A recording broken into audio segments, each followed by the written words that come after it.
அஸ்ஸலாமு அலைக்கும். எல்லோரும் எப்படி இருக்கீங்க? இன்றைக்கி சாமி அரிசியில் தான் பொங்கல் செஞ்சுருக்கேன்.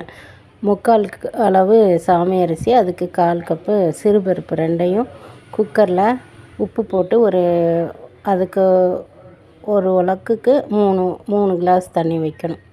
1க்கு 3 தண்ணி வச்சு ஒரு 2 விசில் விட்டு இறக்குனிங்கன்னா பொங்கல் அழகாக ரெடி ஆயிரும். அதுக்கு ஒரு தாளிப்பு கொடுக்கணும்.